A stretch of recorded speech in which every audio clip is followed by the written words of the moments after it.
Once you have gathered a list of suppliers that have products you are interested in selling, you need to contact those suppliers in order to establish a reselling relationship.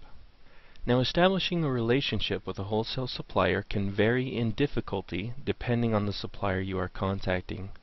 Most suppliers already have resellers selling their products, and a lot of them are contacted by new people every day who are also trying to become a reseller.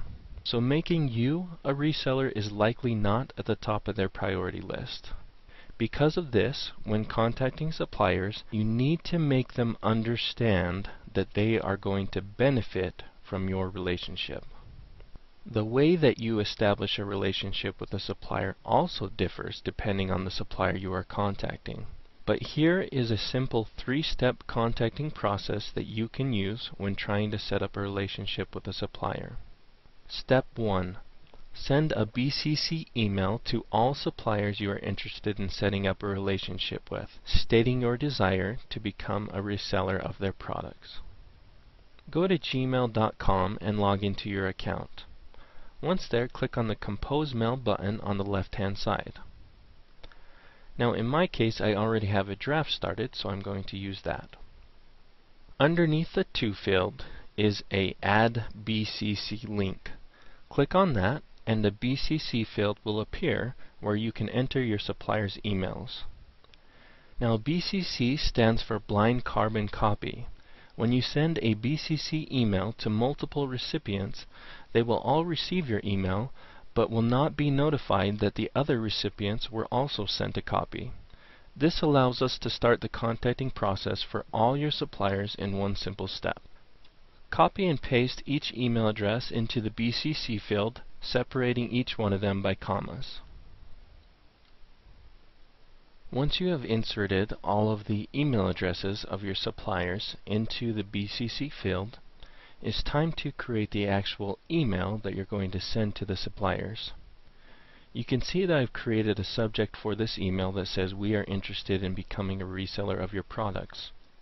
You can title your subject whatever you would like as long as it relates to what you're contacting them about. Now the actual body of the email should be written professionally, and yet it should have a personal feel for how you sound as a business owner. There is a template that we have included in this step, but we recommend that you customize that script to make it sound more like you would if you were contacting the suppliers yourself. Once you have finished the main text of your email, go ahead and click on the Send button to send your email to all of your suppliers. The second step in the supplier contact process is to fill out any online applications that your suppliers have located on their website. Many suppliers already have an online application that you can fill out to start the process of establishing a relationship. Go to each one of your suppliers' websites and look for a link to one of these applications. If I go to this supplier's website, opentip.com, and scroll down to the very bottom of their page, I'm going to see a bottom navigation, under Corporate, and a button that says Reseller. If I click on that button, it will tell me information about their reseller program. It tells me what they require in order to get set up, and it also gives me a link to sign up now. I could speed up the process of setting up a relationship with this company by filling out and submitting this application. Once you have emailed and filled out applications for all of your suppliers, you have started the contact process. But it's not smart to just wait around for them to contact you. The best way to contact a supplier is always to get on the phone and call a supplier. Calling a supplier is a more personal form of communication, and it's usually the best way to get immediate results from your supplier. When you first speak with a supplier on the phone, you need to focus on establishing the relationship and obtaining the pricing of their products. Now, what a supplier requires from you in order to obtain their pricing varies according to the supplier. Typically, they will ask you for your business information, such as your federal EIN number and your state sales tax ID. They might also ask you for information related to your business, and how or where you plan on selling their products.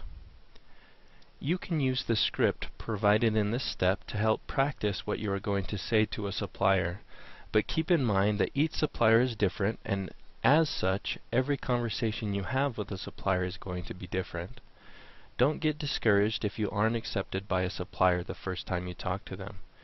There will always be suppliers out there who are in need of their products being sold.